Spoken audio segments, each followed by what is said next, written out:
बच्चों, मेरा नाम है मोहित और आपका स्वागत है हमारे YouTube चैनल हिस्ट्री चैंपियन में। तो जैसा कि आप जानते हो, आपका जो पेपर होने वाला है history of India pre historical period to 2000 AD तक, मतलब आपके सामने भारत का इतिहास का जो पेपर होने वाला है, जिसमें प्राचीन काल से लेकर आपके सामने 1200 ईस्वी तक आपका पेपर होगा। उससे संबंधित आपके सामने मतलब प्राचीन इतिहास का पेपर होगा ये। उससे संबंधित जितने भी महत्वपूर्ण पर्सन है उसकी यूनिट फर्स्ट के सारे इंपॉर्टेंट क्वेश्चन मैं ऑलरेडी करवा चुका हूँ। वो अगर वो यूनिट फर्स्ट अभी तक नहीं देखी है तो प्ले लिस्ट का लिंक मिल जाएगा डिस्क्रिप्शन में, वहां से जाकर जरूर से देख लेना मास्टर क्लास को। अब अपन बात करेंगे यूनिट नंबर सेकंड की, जिसमें अपन पढ़ेंगे आपके सामने मौर्य काल से लेकर उत्तर काल तक, Maurya to the post Gupta period, मतलब आपको मौर्य काल से लेकर गुप्ता पीरियड तक आपको हम पढ़ने वाले हैं। बहुत ज्यादा महत्वपूर्ण ये भी वीडियो होने वाला आपके सामने। यूनिट नंबर सेकंड को विस्तार से पढ़ेंगे। ये पीडीएफ आपको टेलीग्राम चैनल पे मिल जाएगी। टेलीग्राम चैनल को अगर अभी तक नहीं ज्वाइन किया है तो सभी बच्चों से अनुरोध है, टेलीग्राम चैनल को जरूर से ज्वाइन कर लेना, वीडियो को लाइक कर देना और चैनल को सब्सक्राइब जरूर से कर देना। अब शुरू करते हैं अपने वीडियो को। यूनिट फर्स्ट जो यूनिट सेकंड का पहला प्रश्न है, अशोक के धम्म का स्वरूप और उसके प्रसार के विश्लेषण के बारे में विस्तार से बात कीजिए। मतलब अपन यहाँ पर देखने वाले हैं आपके सामने अशोक के धम्म के स्वरूप को देखने वाले हैं। आपको पता जो मौर्य काल हुआ उसके सबसे महान शासकों में से कौन रहे? सम्राट अशोक का वो सबसे महान शासकों में से रहे थे। अशोक सम्राट है जिनका जो शासन काल आपको 268 ईस्वी से लेकर 232 ईसा पूर्व तक देखने को मिलता है। मौर्य वंश के वो सबसे महान शासकों में से एक थे। जिस मौर्य वंश की स्थापना आपके द्वारा आपके सामने चंद्रगुप्त मौर्य के द्वारा चाणक्य की सहायता से की गई थी, उन्हीं के आपके सामने उन्हीं के वंश के सबसे महान शासक या चंद्रगुप्त मौर्य के जो पड़पोते थे पोते थे आपके सामने, सॉरी पड़पोते नहीं पोते थे, अशोक सम्राट उनमें से सबसे महान शासकों में से एक रहे, जिन्होंने धम्म की अवधारणा को स्थापित किया। मतलब धम्म की अवधारणा उनके द्वारा लिखी गई। धम्म क्या होता है? धर्म। कौन से धर्म को मानते थे? आपके सामने बौद्ध धर्म को मानते थे। चंद्रगुप्त मौर्य जैन धर्म को मानते थे, लेकिन अशोक सम्राट किसको मानते थे? बौद्ध धर्म को मानते थे। इनके माध्यम से इन्होंने एक अद्वितीय प्रणाली शासन प्रणाली स्थापित की। मतलब इन्होंने इस प्रकार की शासन प्रणाली स्थापित की। इनके शासन काल में इन्होंने जो कलिंग के युद्ध के बाद में ये निर्णय लिया कि वो जीवन में फिर कभी भी क्या नहीं करेंगे? युद्ध नहीं करेंगे। और उसके बाद में उन्होंने कभी भी युद्ध नहीं किया और धर्म की स्थापना के हिसाब से अपना शासन काल को चलाया। अशोक का धर्म कोई विशिष्ट धर्म नहीं था। अशोक के द्वारा अशोक सम्राट के द्वारा आपके सामने जो धर्म की बात की गई, ये कोई अलग धर्म नहीं था, बल्कि नैतिक सिद्धांतों के आधार पर एक सामाजिक आचार संहिता का समुच्चय था। मतलब ये एक प्रकार से आपके सामने क्या था? समाज में जो अलग अलग प्रकार के जो नैतिक सिद्धांत पाए जाते हैं, उन्हीं सब सिद्धांतों में से ये भी था। इसमें सामाजिक आचार संहिता देखने को मिलती थी। मतलब समाज में इस तरीके से जो लोग रहते हैं या जो आपके सामने जो राजा राज करते हैं या फिर जो प्रजा है, वो धर्म के हिसाब से चले, नैतिकता के हिसाब से जीवन को, उनका जीवन कैसे हो? नैतिकतापूर्ण है, वो अपना जीवन यापन करे। यही जो अशोक सम्राट के धर्म की या धर्म की नीति थी। इनके द्वारा आपके सामने इन्होंने किसकी बात की? इन्होंने समाज में शांति, सद्भाव और नैतिकता की बात की। इन्होंने किस प्रकार के समाज की बात की? एक ऐसा समाज के निर्माण की बात की जहाँ पे सभी लोग शांति के साथ रहें, सभी लोग मिलजुल कर रहें और नैतिकता के साथ अपना जीवन यापन करें। अशोक के अगर अपन धर्म के स्वरूप की बात करें कि अशोक सम्राट के धर्म का स्वरूप कैसा था? पहला है नैतिक संहिता। धर्म नैतिक व्यवहार पर केंद्रित था। मतलब अशोक सम्राट के द्वारा जो धर्म की बात की, वो नैतिकता पर ज्यादातर केंद्रित दिखाई देता था। जहां पर किसकी बात की जाती थी आपके सामने? सबसे पहले मैं आपको बताऊं नैतिकता क्या होती है। जो हमारे संस्कार होते हैं ना, उसी को अपन नैतिकता के नाम से जाना जाता है।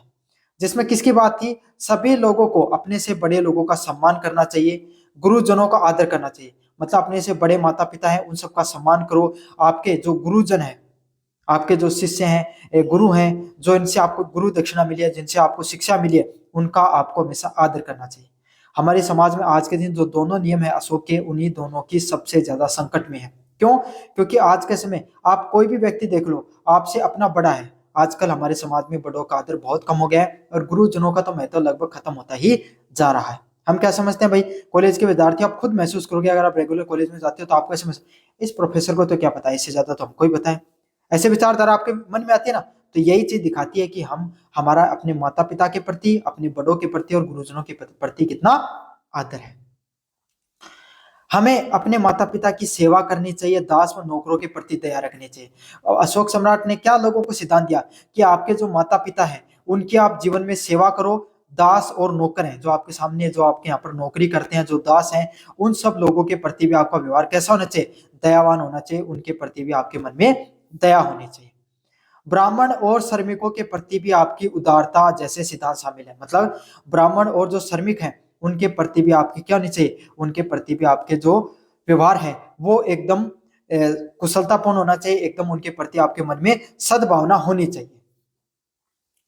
अगले वाला सिद्धांत उनके द्वारा कौन सा दिया गया? अहिंसा का सिद्धांत। अशोक ने पशु हिंसा पर प्रतिबंध लगा दिया।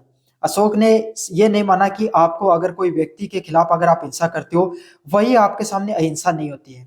समझ में आ गई? सॉरी, कोई अगर कोई इंसान के खिलाफ हिंसा करते हो, मारपीट कर रहे हो, प्रताड़ित करने का प्रयास कर रहे हो, सिर्फ वही हिंसा नहीं है। अगर आप कोई किसी पशु को, जानवर को भी अगर आप उसको उसको मौत के घाट उतार रहे हो, शिकार कर रहे हो, ये सब भी हिंसा की श्रेणी में आएगा। तो उन्होंने क्या कर दिया? पशुओं के शिकार पर भी क्या कर दिया? प्रतिबंध लगा दिया। और खुद ने भी युद्धों को त्याग दिया कि उन्होंने कभी जीवन में युद्ध नहीं करने की शपथ खाई। कलिंग युद्ध के पश्चात उन्होंने बेरी घोष, युद्ध की घोष के स्थान पे धम घोष की घोषणा की। बेरी घोष क्या होता है? मतलब बेरी घोष होता है आपके सामने युद्ध की घोषणा करना या युद्ध लड़ने के लिए तत्पर रहना। उन्होंने साफ साफ कहा कि आज से मैं कभी भी जीवन में युद्ध नहीं लड़ूंगा, और उन्होंने अपनी बात पे वो अडिग रहे। उन्होंने जीवन में उस घटना के बाद में, कलिंग के युद्ध के बाद में कभी भी युद्ध नहीं लड़ा। उसके स्थान पे, बेरी घोष के स्थान पे उन्होंने कौन से पद्धति को अपनाया? धम घोष को, मतलब धर्म के घोष को अपनाया, धर्म के को माना। अगले वाला पॉइंट है आपके सामने सहिष्णुता। धम्म ने सभी धर्मों व संप्रदायों के प्रति सहिष्णुता और सम्मान किया।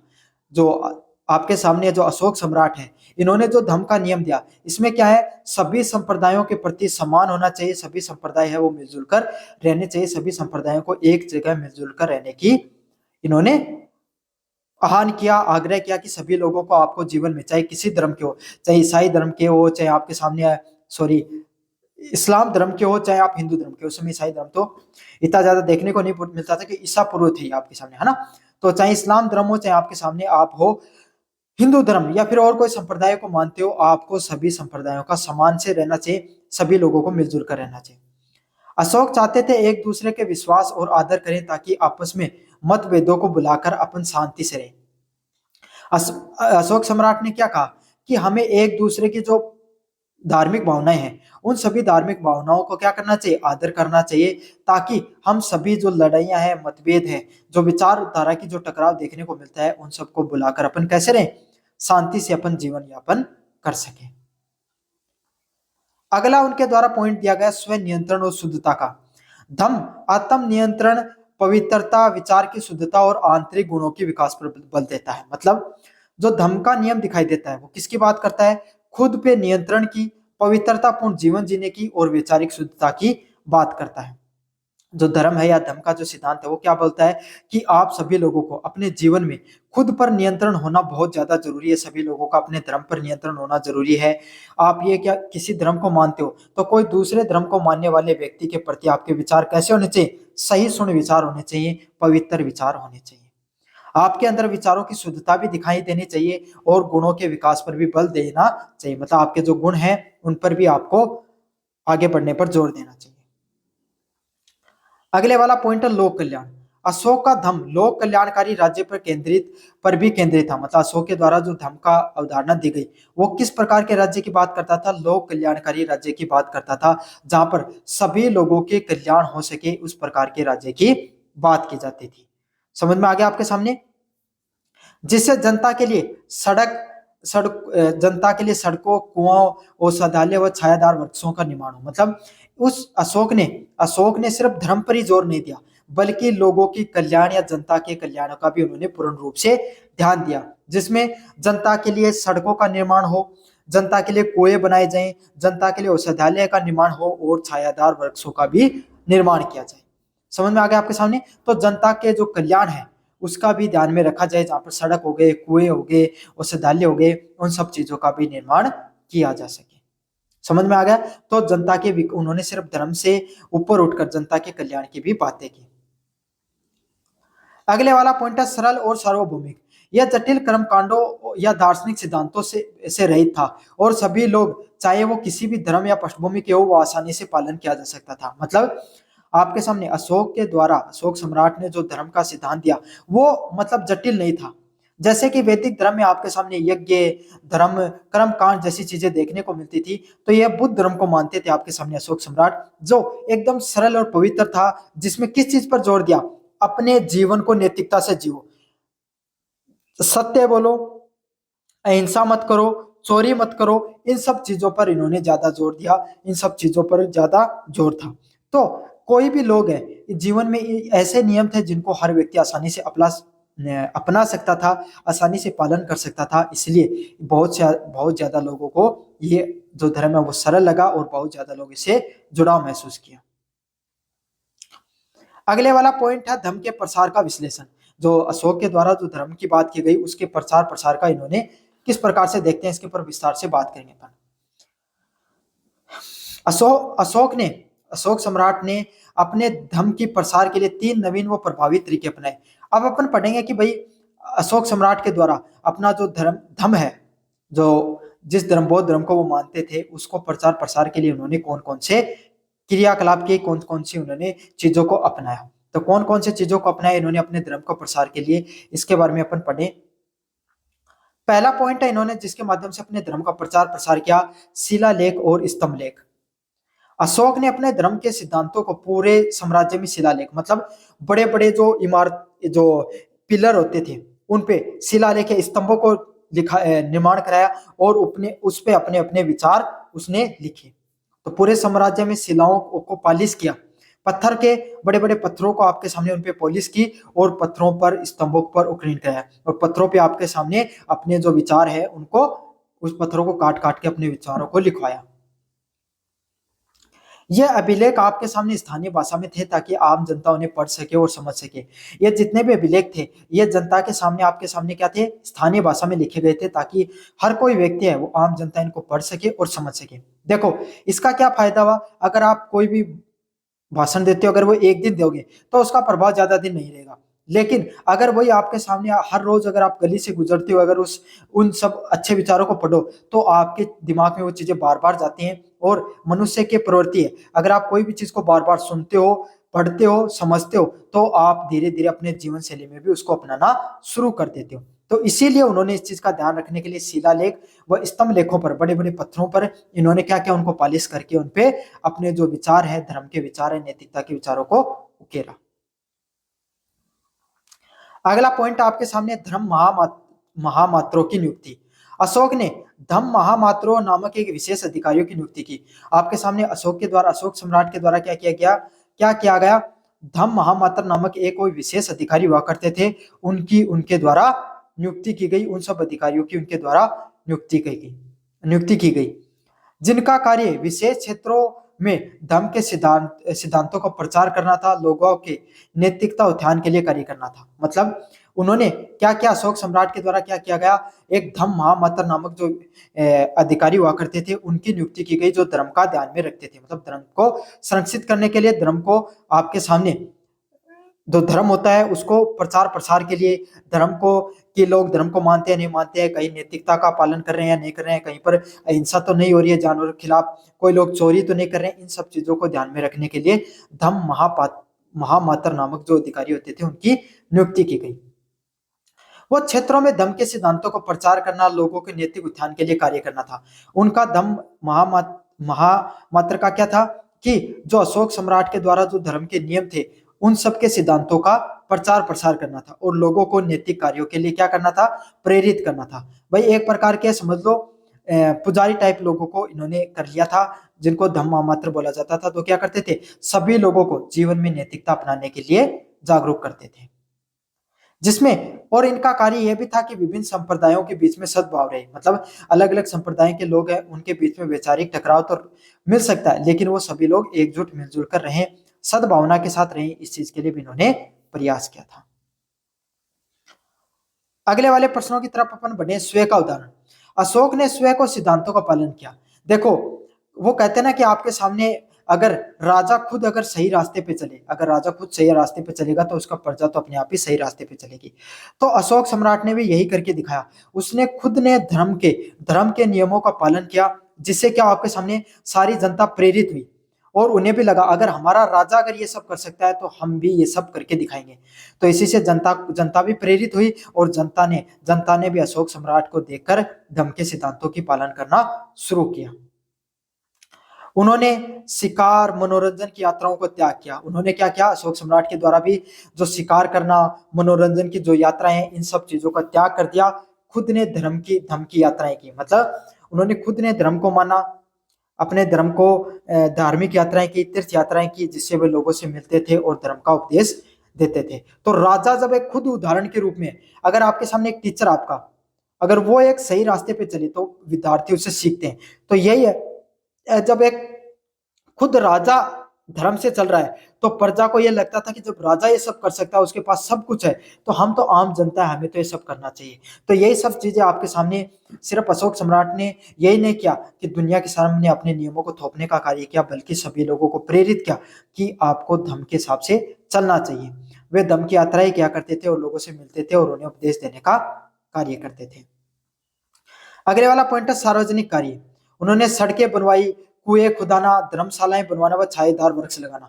उनके द्वारा क्या अलग अलग प्रकार के जो सार्वजनिक कार्य किए गए, जिसमें उन्होंने लोगों के लिए सड़कों का निर्माण किया, कुओं को खुदवाया, धर्मशालाएं बनवाई व छायेदार वृक्ष लगाया। तो इससे जनता और ज्यादा प्रेरित हुई। जनता को लगा कि हमारा विकास भी हो रहा है, हमारा राजा हमारे लिए इतनी सोचता है, इतने हमारे लिए प्रयास करता है, तो हमें भी अब उसके हिसाब से बताए गए नियमों से चलना चाहिए। उन्होंने आम जनता के लिए अनेक प्रकार के कार्य करवाए, सड़कों का निर्माण कराया, कुएं खुदवाना, धर्मशालाओं का निर्माण कराना, छायेदार वृक्षों को लगाना, ये सब कार्य करवाए, जिससे लोक कल्याणकारी कार्य धर्म के व्यवहारिक प्रसार के साथ है। और यही सब चीजें क्या हुआ करती थी, जनता उनसे प्रेरित हुई, उनके धर्म के जो विचारधारा को उन्होंने माना। विदेशी प्रसार। अशोक ने धर्म के प्रचार के लिए विदेश में भी दूत भेजे, तो उन्होंने भारत तक ही इस धर्म को नहीं रखा। आज आप देखते हो बौद्ध धर्म है वो भारत से ज्यादा चाइना, जो इधर इंडोनेशिया और सिंगापुर जैसे देशों में बहुत ज्यादा फैला हुआ है।